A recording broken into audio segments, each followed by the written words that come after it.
Hello, ನಮಸ್ಕಾರ ಸ್ನೇಹಿತರೆ. ಎಲ್ಲ ಹೇಗಿದ್ದೀರಿ? ನಾನಂತೂ ಸೂಪರ್ ಆಗಿದ್ದೀನಿ ಸ್ನೇಹಿತರೆ. ನಾವು ಪ್ರತಿ ಸಲ ಒಂದೊಂದು ಕ್ಷೇತ್ರ ದರ್ಶನ ಮಾಡ್ತಾ ಇದ್ದೀವಿ. ಇವತ್ತು ಸಹ ನಿಮ್ಮನ್ನು ನಾನೊಂದು ತುಂಬ ಕಾರಣಿಕವಾದಂಥ ಕ್ಷೇತ್ರ ಕರ್ಕೊಂಬಂದಿದ್ದೀನಿ. ಇದಿರುವಂಥದ್ದು ಮಂಗಳೂರಿನಲ್ಲಿ. ನನ್ನ ಹಿಂದೆ ನೀವು ನೋಡ್ತಿರ್ಬೋದು, ಬೋರ್ಡ್ ಇದೆ ನೋಡಿ.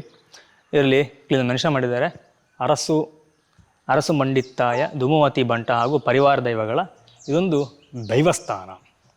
ನಮ್ಮ ಉಡುಪಿ ಅಥವಾ ದಕ್ಷಿಣ ಕನ್ನಡ ಜಿಲ್ಲೆಯಲ್ಲಿ ನೀವು ಹೆಚ್ಚಾಗಿ ಹೋದರೆ ದೇವಸ್ಥಾನಗಳಿಗಿಂತ ಹೆಚ್ಚಾಗಿ ದೈವಸ್ಥಾನಗಳು ಸಿಗುತ್ತೆ. ಒಂದೊಂದು ದೇವಸ್ಥಾನಕ್ಕೂ ಸಹ ಹಾಗೆ ಒಂದೊಂದು ರೀತಿಯ ಕಥೆ ಇರುತ್ತೆ, ಹಾಗೆಯೇ ಅದರ ಹಿನ್ನೆಲೆ ಇರುತ್ತೆ. ಇವತ್ತಿನ ವಿಡಿಯೋದಲ್ಲಿ ನಾವು ಈ ದೇವಸ್ಥಾನದಲ್ಲಿರುವಂತಹ ವಿಶೇಷತೆ ಏನು, ಹಾಗೆ ಇಲ್ಲಿ ಬರುವಂತಹ ಹಿನ್ನೆಲೆ ಏನು, ಇಲ್ಲಿ ಯಾವುದೆಲ್ಲ ದೈವಗಳಿದ್ದಾವೆ ಪ್ರತಿಯೊಂದು ನಾನು ತೋರಿಸ್ತೀನಿ. ಹಾಗೆಯೇ ಇಲ್ಲಿ ಅವರಿದ್ದಾರೆ, ಅವ್ರ ಹತ್ರ ಸಹ ನಾನು ಮಾತಾಡಿಸಿ ಇಲ್ಲಿಯ ಹಿನ್ನೆಲೆಯಲ್ಲಿ ತಿಳ್ಕೊಳ್ಳೋಣ. ಅದಕ್ಕಿಂತ ಮುಂಚೆ ನೀವು ನಮ್ಮ ಚಾನಲ್ಗೆ ಹೊಸಬರಾಗಿದೆ ದಯವಿಟ್ಟು ಸಬ್ಸ್ಕ್ರೈಬ್ ಮಾಡಿ, ಹಾಗೆಯೇ ಪಕ್ಕದಲ್ಲ ಬೆಲ್ಲೈಕನ್ನ ಕ್ಲಿಕ್ ಮಾಡಿ ಆಲ್ ಆಪ್ಷನ್ನ ಸೆಲೆಕ್ಟ್ ಮಾಡ್ಕೊಳ್ಳಿ. ಬನ್ನಿ ನಾವು ಹೋಗಿ ದೇವಸ್ಥಾನವನ್ನೊಮ್ಮೆ ನೋಡಿ ಆನಂತರ ಈ ದೇವಸ್ಥಾನದ ಸಂಪೂರ್ಣ ಮಾಹಿತಿನ ತಿಳಿಯೋಣ. ಬನ್ನಿ ಹೋಗುವ. ಇದು ಶ್ರೀ ಕ್ಷೇತ್ರ ಬದಿನಡಿಯ ದ್ವಾರ. ಇಲ್ಲಿ ಬಂದಿದ್ದು ಮೈನ್ ರೋಡು. ಈ ರೋಡಿಗೆ ತಾಗಿಕೊಂಡಿರುವಂತಹ ಕ್ಷೇತ್ರ ಶ್ರೀ ಕ್ಷೇತ್ರ ಬದಿನಡಿ.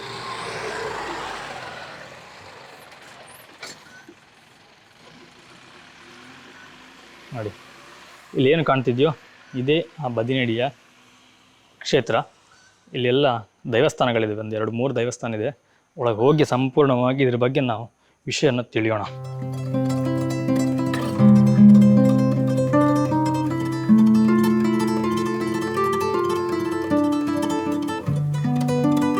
ಸ್ನೇಹಿತರೆ, ನಮ್ಮ ಜೊತೆ ಇವತ್ತು ಈ ಕ್ಷೇತ್ರಕ್ಕೆ ಸಂಬಂಧಪಟ್ಟವರಂತೆ, ಹಾಗೆ ತುಂಬ ಒಂದು ವಿಶೇಷ ವ್ಯಕ್ತಿ ಕೂಡ ಹೌದು. ನಾನು ಅವ್ರ ಬಗ್ಗೆ ಆಮೇಲೆ ನಿಮ್ಗೆ ಹೇಳ್ತೀನಿ. ಈ ಕ್ಷೇತ್ರದ ಬಗ್ಗೆ ಸಂಪೂರ್ಣ ಒಂದು ಮಾಹಿತಿ ನಮಗೆ ಇವ್ರು ಕೊಡ್ತಾರೆ ಇವತ್ತು. ಇವ್ರ ಹೆಸರು ಪ್ರಶಾಂತ್ ಅಂತ ಹೇಳಿ. ಅವ್ರು ತಿಳ್ಕೊಳ್ಳೋಣ, ಪ್ರತಿಯೊಂದು ವಿಷಯನ ಕೇಳಿ ನಾವು ಅವ್ರ ಹತ್ರ ತಿಳ್ಕೊಳ್ಳೋಣ. ಸರ್ ನಮಸ್ತೆ. ನಮಸ್ತೆ ಸರ್, ತಮ್ಮ ಹೆಸರು? ಪ್ರಶಾಂತ್ ಬದಿನಾಡಿ ಅಂತ. ಓಕೆ, ಇವರ ಬಗ್ಗೆ ಹೇಳಲಿಕ್ಕಿದೆ, ಆಮೇಲೆ ಹೇಳ್ತೀನಿ. ಮೊದಲನೇದಾಗಿ ನಾವು ಈ ಸ್ಥಳದ ಬಗ್ಗೆ ಪರಿಚಯ ಮಾಡಿಕೊಡ್ಬೋದಾ?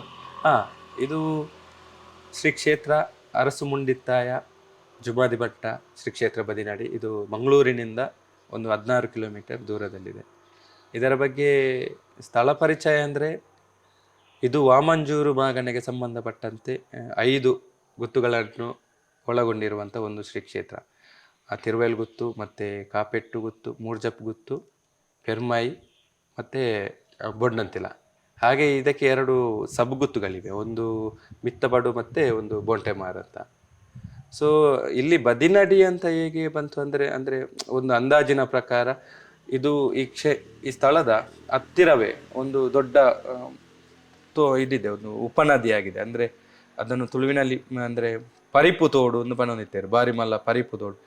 ಸೊ ಅದರ ಬದಿಯಲ್ಲಿ ಒಂದು ವಿಶಾಲವಾದ ಕೃಷಿ ಭೂಮಿ ಇದ್ದುದರಿಂದ, ಸೊ ಈ ಕೃಷಿ ಭೂಮಿಯ ಒಂದು ಆ ಉಪನದಿಯ ಬದಿಯಲ್ಲಿರುವುದರಿಂದ ಬದಿನಡಿ ಅಂತ ಹೇಳ್ತಾರೆ. ಮತ್ತು ಅದರ ಬದಿಯಲ್ಲಿ ಈ ದೇವಸ್ಥಾನ ನಿರ್ಮಾಣವಾಗಿರುವುದರಿಂದ ಅಂದರೆ ನಡೆ ಅಂತ ಹೇಳ್ತಾರೆ. ಒಂದು ಉತ್ಸವ ಎಲ್ಲ ಆಗುವ ಜಾಗವನ್ನು ನಾವು ನಡೆ ಅಂತ ಹೇಳ್ತೇವೆ. ಸೊ ಹಾಗೆ ಅದು ಅದರ ಬದಿಯಲ್ಲಿರುವ ನಡೆ, ಸೊ ಅದು ಬದಿನಡಿ ಅಂತ ಆಯಿತು ಅಂತ ಒಂದು ಉಲ್ಲೇಖ. ಯಾಕಂದರೆ ಇದರ ಮುಂಚೆ ಒಂದು ಕುಂಪ್ಲೊಟ್ಟು ಅಂತ ಬರ್ತದೆ, ಅಲ್ಲಿ ನೀರು ಮಾರ್ಗ ಅಂತ. ಸೊ ಅದು ಕೂಡ ಆ ನೀರಿನ ನಿಧಿಯಾಗಿರುವುದರಿಂದ ಇಲ್ಲಿ ಸುತ್ತಮುತ್ತ ನೀರು ಮಾರ್ಗ ಅಂತ ಬಂತು ಅಂತ ಒಂದು ಕತೆ ಕೂಡ ಇದೆ. ಸೊ ಹಾಗಾಗಿ ಬದಿನಡೆ ಆ ರೀತಿ ಬಂದಿರ್ಬೋದು ಅಂತ ಒಂದು ಅನಿಸಿಕೆ ನಮ್ಮದು. ಓಕೆ, ಹಾಗೆಯೇ ಇಲ್ಲಿರುವಂಥ ಪರಿವಾರ ದೈವಗಳ ಹಿನ್ನೆಲೆ ಏನಾದರೂ ಇದೆಯಾ? ಇಲ್ಲಿ ಪ್ರಥಮವಾಗಿ ಶ್ರೀ ಅರಸು ದೈವಗಳು ಇದೆ. ಇಲ್ಲಿ ಮಾಡ ಅಂತ ಹೇಳ್ತೇವೆ ನಾವು, ಮುಂಡಿತ್ತಾಯ ಕ್ಷೇತ್ರ, ಆಮೇಲೆ ಜುಮಾದಿ ಬಂಟ ಪರಿವಾರ ಕ್ಷೇತ್ರಗಳಿವೆ. ಅರಸು ದೈವಗಳು ಅರಸು ಮತ್ತು ಮುಂಡಿತ್ತಾಯ ಇದು 2 ಯಾವಾಗಲೂ ಒಂದು ಜೊತೆಯಾಗಿರುವಂಥ ದೇವರುಗಳು. ಅದು ಯಾಕೆಂದರೆ ಅದರಲ್ಲಿ ಒಂದು ಕಟ್ಟೆ ಇದೆ, ಅಂದರೆ ಅವರೊಂದು ಕನ್ನ ಸಿರಿ ಕಟ್ಟೆಯಲ್ಲಿ ಒಂದು ಮಾತಿದೆ, ಉದಿಪು ಗುಬಾಡ ಅಸ್ತಬಗು ಸಾನ ಅಂತ. ಅಂದರೆ ಚಿತ್ತಗಳಿಗೆ ಇರುವ ಅರಸುಗಳಿಗೆ ಒಬ್ಬ ಪ್ರಧಾನಿ ಅಂತ. ಅಂದರೆ ಪ್ರಧಾನಿಯಾಗಿ ಅವರು ವೈದ್ಯನಾಥನನ್ನು ತೆಗೆದುಕೊಂಡಿದ್ದಾರೆ. ಅದು ಎಲ್ಲಿಯೂ ಕೂಡ ಹಾಗೆ. ಯಾಕಂದರೆ ಅರಸು ಮುಂಡಿತ್ತಾಯ ಕ್ಷೇತ್ರ ಅದು ತುಂಬ ಕಡೆ ಇಲ್ಲ, ಅಂದರೆ ದಕ್ಷಿಣ ಕನ್ನಡ ಜಿಲ್ಲೆಯಲ್ಲಿ ಒಂದು 5-6 ಕಡೆ ಇದೆ ಅಂತ ಹೇಳ್ತಾರೆ ಅಷ್ಟೇ. ಸೊ ಅದು ಕನ್ನಸಿರೆ ಕಟ್ಟೆಯಲ್ಲಿ ಇದು ಅಣ್ಣ ತಮ್ಮ ದೈವಗಳು. ಸೊ ಅಣ್ಣ ತಮ್ಮ ದೈವಗಳು ಕೋಪವಿದ್ದಾಗ ಅವರನ್ನು ರಾಜಿ ಮಾಡಿದ್ದಕ್ಕೆ ಕನ್ನಸಿರೆ ಕಟ್ಟೆಯಲ್ಲಿ ನಮಗೊಂದು ಪ್ರಧಾನಿ ಅಂತ ಅವರು ವೈದ್ಯನಾಥನನ್ನು ಅಲ್ಲಿಂದ ತೆಗೆದುಕೊಳ್ತಾರೆ. ಅರಸು ದೈವಗಳ ಕಥೆ ಅಂದರೆ ಅದು ವಿಸ್ತಾರವಾಗಿ ಹೇಳುವುದಾದರೆ ತುಂಬ ಇದೆ, ಆದರೆ ಸಂಕ್ಷಿಪ್ತವಾಗಿ ಅದು ಫಸ್ಟಿಗೆ ಅಂದರೆ ಕುಕ್ಕೆ ಸುಬ್ರಹ್ಮಣ್ಯ ದೇವರಲ್ಲಿ ಅಲ್ಲಿ ಒಂದು ಅವರಿಗೆ ಒಡಂಬಡಿಕೆಯಾಗಿ ಅಲ್ಲಿಂದ ಇಳಿದು ಮತ್ತೆ ಹೀಗೆ ಬರೆತಿಮಾರು ಆ ಕಣ್ಣಸಿರಿಕಟ್ಟೆ ಹಾಗೆಲ್ಲ ಹೋಗಿ ಫಸ್ಟಿಗೆ ನಿಲ್ಲುವುದು ಮಂಜೇಶ್ವರ ನಾವು ಉದ್ಯಾವರ ಮಾಡ ಅಂತ ಹೇಳ್ತೇವೆ. ಉದ್ಯಾವರದಲ್ಲಿ ನಾವು ಅದು ಫಸ್ಟ್ ನಿಂತು ನಂತರ ಅದು ಬೇರೆ ಬೇರೆ ಕಡೆಗೆ ಹೋಗ್ತದೆ. ಅಂದ್ರೆ ಇಲ್ಲಿ ಅತ್ತಾವರ ಮತ್ತೆ ಇಲ್ಲಿಗೆ ಕೂಡ ಡೈರೆಕ್ಟ್ ಯಾವುದೇ ಬೇರೆ ಮೂಲದಿಂದ ಡೈರೆಕ್ಟ್ ನಾವು ಉದ್ಯಾವರದಿಂದ ಇಲ್ಲಿಗೆ ಬಂದದ್ದಂತ ಒಂದು ಐತಿಹ್ಯ. ಇದು ಉದ್ಯಾವರ ಮಾಡದಿಂದ ಇಲ್ಲಿಗೆ ಹೇಗೆ ಬಂತಂದ್ರೆ ಇಲ್ಲಿನ ಅವತ್ತಿನ ಒಂದು ಇಬ್ಬರು ಪ್ರಮುಖರು ಅಂದ್ರೆ ಪದ್ಮಶೆಟ್ಟಿಯಲ್ ಮತ್ತೆ ಚಿನ್ನು ನಾಯ್ಕ್ ಅಂತ ಹೇಳಿ ಇಬ್ಬರು.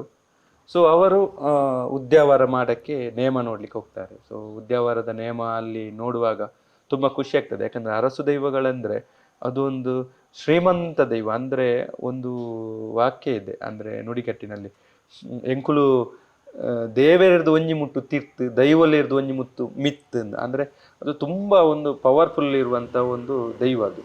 ಸೊ ಮತ್ತೆ ಅದರ ಗಾಂಭೀರ್ಯ ಕೂಡ ಹಾಗೆ, ಅದು ತುಂಬಾ ಅಂದ್ರೆ ದೊಡ್ಡ ಹಣಿ ಮತ್ತೆ ಅದರ ಒಂದು ಶೃಂಗಾರ ಇದೆಲ್ಲ ತುಂಬಾ ನೋಡ್ಲಿಕ್ಕೆ ಒಂದು ವೈಭವ ಅದರದ್ದು ಅರಸು ದೈವಗಳ ನೇಮ. ಸೊ ಅದನ್ನು ಅಲ್ಲಿ ಕಂಡು ಅವರಿಗೆ ತುಂಬಾ ಖುಷಿ ಆಗ್ತದೆ. ಮತ್ತೆ ಅವರು ಹೇಳ್ತಾರೆ ಮನಸ್ಸಿನಲ್ಲಿ ಇಂತಹ ದೈವವನ್ನು ನಮ್ಮ ಊರಿನಲ್ಲೂ ಬೇಕು ಅಂತ ಒಂದು ಮನಸ್ಸಿನಲ್ಲಿ ಅವರು ಅನ್ಕೊಳ್ತಾರೆ. ಸೊ ಮತ್ತೆ ಅರಸು ದೈವಗಳು ಬೂಲ್ಯ ಕೊಡುವಾಗ ಇವರಿಬ್ಬರನ್ನು ಕರೀತಾರೆ, ಅಂದ್ರೆ ಹೊರ ಊರಿನವರಂತೇಳಿ ಇವರನ್ನು ಕರೆದು ಅವರಿಬ್ಬರಿಗೆ ಮಲ್ಲಿಗೆ ಹೂವನ್ನು ಕೊಡ್ತಾರೆ. ಮಲ್ಲಿಗೆ ಹೂವನ್ನು ಕೊಡಿ, ನಾವು ನಿಮಗೆ ಹಿರಿಸಾರಥಿಯಾಗಿ ಬರ್ತೇವೆ ಅಂತ ಹೇಳಿ ಮತ್ತೆ ಅವರು ಊರಿಗೆ ಬರ್ತಾರೆ. ಕಾಪೆಟ್ಟು ಮತ್ತೆ ಮಿತ್ತಪಡುವಿನಲ್ಲಿ ಅವರು ಆ ಮಲ್ಲಿಗೆಯನ್ನು ಒಂದು ಮೇಲ್ತಡ್ಯದಲ್ಲಿಟ್ಟು ಪೂಜಿಸ್ತಾರೆ. ನಂತರ ಅರಸು ದೈವಗಳು ಅವರ ಹಿಂದೆ ಬಂದುವಂತ ಒಂದು ಐತಿಹ್ಯ.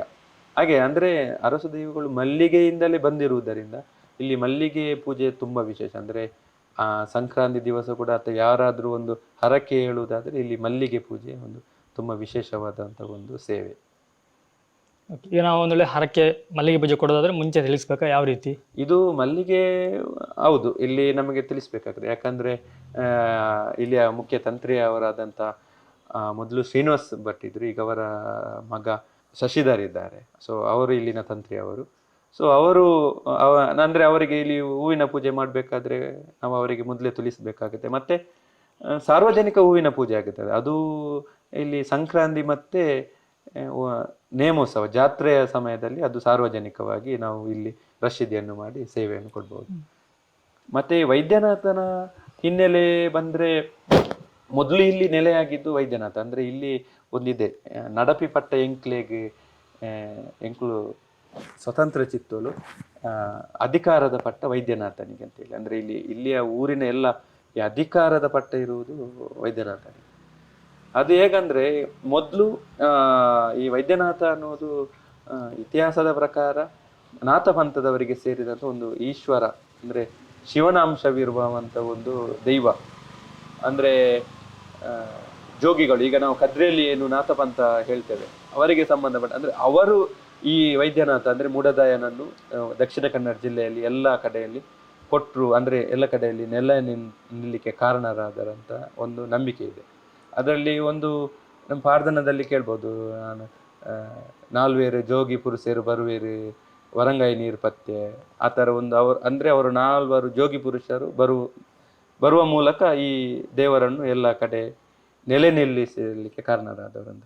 ಇದು ಆ್ಯಕ್ಚುಲಿ ಹೇಗೆ ಅಂದರೆ ಮುಡದಾಯ ಬದಿರಡಿಗೆ ಹೇಗೆ ಮುಡದಾಯ ಆ್ಯಕ್ಚುಲಿ ಫಸ್ಟಿಗೆ ಬಂದದ್ದು ಇದು ಮೊದಲು ಇದು ಉಲಾಯಿಬೆಟ್ಟು ಗ್ರಾಮ, ಉಲಾಯಿಬೆಟ್ಟು ಸೀಮೆ ಅಂದರೆ ಅರಂತೋಡು ರಾಜರ ಸೀಮೆಗೆ ಒಳಪಟ್ಟಂತ ಒಂದು ಕ್ಷೇತ್ರ. ಸೊ ಅಲ್ಲಿ ಉಲಾಯಿಬೆಟ್ಟುವಿನಲ್ಲಿ ಒಂದು ಕುಂಜತೊಟ್ಟು ಅಂತ ಪ್ರದೇಶ ಇದೆ. ಈ 4 ಜೋಗಿಗಳು ಮೊದಲು ಅಲ್ಲಿಗೆ ಬರ್ತಾರೆ.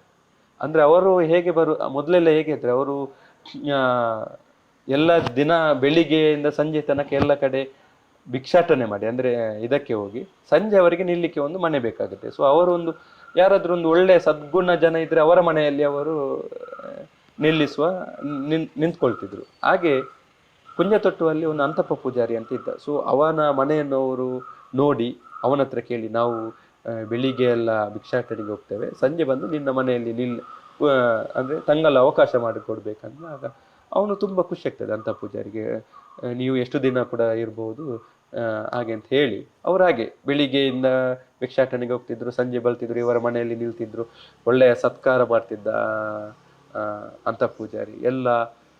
ಕೊನೆಗೆ ಅವರಿಗೆ ಉಳಾಯಿಬೆಟ್ಟು ಗ್ರಾಮವನ್ನು ಬಿಟ್ಟು ಹೋಗುವಾಗ ಅವರೊಂದು ಕೇಳ್ತಾರೆ ಅಂತಪ್ಪ ಪೂಜಾರಿ ಹತ್ರ, ನಮಗೆ ತುಂಬ ಖುಷಿ ಆಯಿತು, ಈ ಥರ ಎಲ್ಲ ನಮಗೆ ಸತ್ಕಾರ ಉಪಚಾರಗಳನ್ನು ಮಾಡಿದ್ದೆ, ನಿನ್ಗೆ ಏನು ಬೇಕು ಅಂತ ಕೇಳಿದಾಗ, ನನಗೇನು ಬೇಡ, ನಿಮ್ಮ ಒಂದು ಆಶೀರ್ವಾದ ಇದ್ದರೆ ಸಾಕಂತ ಹೇಳುವಾಗ ಅವರೊಂದು 4 ಅಂದರೆ ವಿಭೂತಿ ಉಂಡೆ ಮತ್ತು ಒಂದು ಸಂಜೀವಿನಿ ಕಡ್ಡಿ ಅದನ್ನು ಕೊಟ್ಟು, ನಿನಗೆ ಯಾವ ಕಷ್ಟ ಬಂದರೂ ಇದರಲ್ಲಿ ಪ್ರಾರ್ಥನೆ ಮಾಡಿದರೆ ಅದು ಪರಿಹಾರವಾಗುತ್ತೆ ಅಂತ ಒಂದು ಅದನ್ನು ಕೊಟ್ಟು ಬಿಡ್ತಾರೆ. ಅದು ವೈದ್ಯನಾಥನಲ್ಲಿದೆ.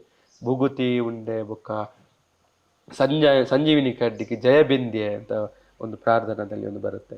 ಸೊ ಆ ಥರ ಅವನೇನು ಮಾಡ್ತಾನೆ, ಹಾಗೆ ಅದನ್ನೊಂದು ಒಂದು ಒಳ್ಳೆ ಮೇಲ್ಪಂಕ್ತಿಯಲ್ಲಿ ಇಟ್ಟು, ಮೇಲ್ತಡ್ಡದಲ್ಲಿ ಇಟ್ಟು ಪೂಜೆ ಮಾಡ್ತಾನೆ ಯಾವಾಗಲೂ. ಹೀಗಿರುವಾಗ ದೈವಗಳಿಗೆ ಅಂದರೆ ಈ ರಾಜ್ಯದಲ್ಲಿ ನಿಲ್ಬೇಕಂತ ಒಂದು ಮನಸ್ಸಿರ್ತದಲ್ಲ, ಅದು ಈಗ ಅವರ ಮನೆಯಲ್ಲಿ ಇದೆ, ರಾಜ್ಯದಲ್ಲಿ ಹೇಗೆ ನಿಲ್ಲುವುದಂತ. ಹಾಗೆ ಅರಂತೋಡು ಅರಸರ ಮೊದಲಿಗೆ ಅವರ ಒಂದು ಪಟ್ಟದ ಆನೆ ಏನಿರ್ತದೆ ಅದಕ್ಕೆ ಒಂದು ಇದು ರೋಗ ಬರುತ್ತೆ. ರೋಗ ಬಂದು ಅದು ಮಲಗಿದ್ದಲ್ಲೇ ಇರ್ತದೆ, ಅದು ಸಾಯ್ತದೆ. ಆಮೇಲೆ ಅವರು ಪ್ರಶ್ನೆಯಲ್ಲಿ ಕೇಳುವಾಗ ಒಂದು ಬರುತ್ತದೆ, ಅಂದರೆ ಅಂತಪ್ಪ ಪೂಜಾರಿ ಮನೆಯಲ್ಲಿ ಭಾರಿ ದೊಡ್ಡ ಒಂದು ದೈವವನ್ನು ನಂಬಿದ್ದಾನೆ, ಅದರಿಂದಾಗಿ ಆನೆ ಸತ್ತಿದೆ ಅಂತ ಹೇಳ್ತಾರೆ. ಸೊ ರಾಜನಿಗೆ ಕೋಪ ಬರ್ತದೆ. ರಾಜನ ಹೇಳ್ತಾನೆ, ರಾಜ ಅಂತಪ್ಪ ಪೂಜಾರಿಯನ್ನು ಕರೆಸ್ತಾನೆ, ಏನು ನಿನ್ನ ಮನೆಯಲ್ಲಿ ದೊಡ್ಡ ದೈವನ ನಂಬಿದ್ದೆ ಅಂತೆಲ್ಲ ಹಾಗೆ ಹೀಗೆ ಅಂತ ಹೇಳಿ ಗದರಿಸಿ, ನಾಳೆ ನಿನಗೆ ಒಂದು ಅಗ್ನಿ ಪರೀಕ್ಷೆ ಇದೆ, ನೀನು ಕುದಿಯುವ ಎಣ್ಣೆಗೆ ಹಾರಬೇಕು, ನೀನು ದೈವ ಇದ್ದರೆ ನೀನು ಬದುಕ್ತೆ, ಇಲ್ಲಾಂದರೆ ಸಾಹಿತ್ಯ ಅಂತ ಹೇಳಿ ಮರು ದಿವಸ ಡಂಗುರ ಸಾರಿಸ್ತಾರೆ. ಅಂದರೆ ಎಲ್ಲ ಕಡೆ ಇವತ್ತು ಒಂದು ಅಗ್ನಿ ಪರೀಕ್ಷೆ ಇದೆ, ನಾವು ಒಂದು 7 ಕೊಪ್ಪರಿಗೆಯಲ್ಲಿ ಆ ಎಣ್ಣೆಯನ್ನು ಕಾಯಿಸಿ ಅದರೊಳಗೆ ಅಂತ ಪೂಜಾರಿ ಧುಮ್ತಾನೆ ಅಂತ ಹೇಳಿ ಎಲ್ಲ ಕಡೆ ಪ್ರಚಾರ ಮಾಡ್ತಾರೆ. ಸೊ ಅಂತ ಪೂಜಾರಿ ಮನೆಗೆ ಬರ್ತಾನೆ. ಇದನ್ನು ಕೇಳಿ ತುಂಬ ಸಂಕಟ ಆಗ್ತದೆ, ಯಾಕಂದರೆ ಮರು ದಿವಸ ಕಾಯುವ ಎಣ್ಣೆಗೆ ಇದು ಬೀಳ್ಬೇಕಲ್ಲ, ಅದಕ್ಕೆ ಅಂದರೆ ದುಃಖದಲ್ಲಿ ದೈವರ ಹತ್ರ ಪ್ರಾರ್ಥನೆ ಮಾಡ್ತಾರೆ, ಏನು ಸಂಜೀವಿನಿ ಕಡಿಮೆ.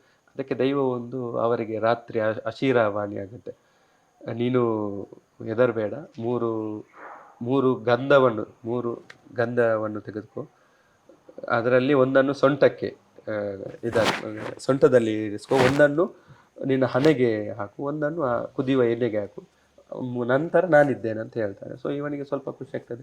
ಅದಕ್ಕೆ ಬೆಳಿಗ್ಗೆ ಎಲ್ಲ ಸ್ನಾನ ಎಲ್ಲ ಮಾಡಿ ಅಲ್ಲಿ ಅಗ್ನಿ ಪರೀಕ್ಷೆಗೆ ಹೋಗ್ತಾನೆ. ಎಲ್ಲ ಜನ ಎಲ್ಲ ಸೇರಿರ್ತಾರೆ. ಅಲ್ಲಿ ಹೋಗಿ ಆ ಎಣ್ಣೆಗೆ ಧುಮ್ತಾನೆ. ಅಂದರೆ ಒಂದು ಹಣೆಗೆ ಇದು ಗಂಧವನ್ನು ಹಚ್ಚಿ ಮತ್ತೆ ಒಂದು ಗಂಧವನ್ನು ಕುದಿಯುವ ಎಣ್ಣೆಗೆ ಹಾಕಿ ಅದರ ಮೇಲೆ ಧುಮುಕಿ 3 ಸಾರಿ ಮುಳುಗಿ ಮತ್ತೆ ಏನಾಗದೆ ಮೇಲೆ ಬರ್ತಾನೆ. ಮತ್ತೆ ಮೇಲೆ ಬರುವಾಗ ಒಂದು ಅವರಿಗೆ ಹೀಗೆ ನೀರು ಸ್ವಲ್ಪ ಕುಡುಕ್ತೇವೆ ಅಂತೇಳಿ ಹಾಗೆ ಮಾಡುವಾಗ ಆ ಎಣ್ಣೆ ಹೋಗಿ ಅಲ್ಲಿ ಒಂದು ಅವರ ರಾಜರ ಪತ್ನಿ ರಾಣಿ ಅವರು ಕೂಡ ಈ ಪರೀಕ್ಷೆಯನ್ನು ನೋಡ್ಲಿಕ್ಕೆ ಕೂತಿರ್ತದಲ್ಲ.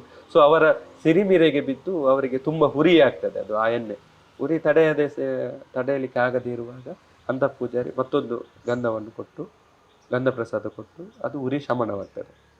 ಸೊ ಮತ್ತೆ ಅವರು ರಾಜರು ಅದಕ್ಕೆ ಬೇಕಾದಂಥ ಬೆಳ್ಳಿ ಬಂಗಾರ ಎಲ್ಲವನ್ನು ಕೊಟ್ಟು ಕುಂಜತೊಟ್ಟಲ್ಲಿ ಪ್ರಥಮವಾದ ಸೇವೆಯನ್ನು ವೈದ್ಯನಾಥನಿಗೆ ನೀಡ್ತಾರೆ. ಅಲ್ಲಿ ರಾಜರು ಅದಕ್ಕೆ ಬೇಕಾದಂತೆ ಎಲ್ಲ ಬಾಳು ಭಂಡಾರವನ್ನೆಲ್ಲ ಮಾಡಿ ಮತ್ತೆ ಅದು ಅಂತಃಪೂಜಾರಿ ಮನೆಯಲ್ಲಿ ಇರ್ತದೆ. ಅದು ಹಾಗೆ ನನ್ನ ಸ್ವಲ್ಪ ಕನ್ನಡ ಸ್ವಲ್ಪ ಕಷ್ಟ ನಮಗೆ, ತುಳು ಮಾತಾಡಿ ಹಾಗೆ.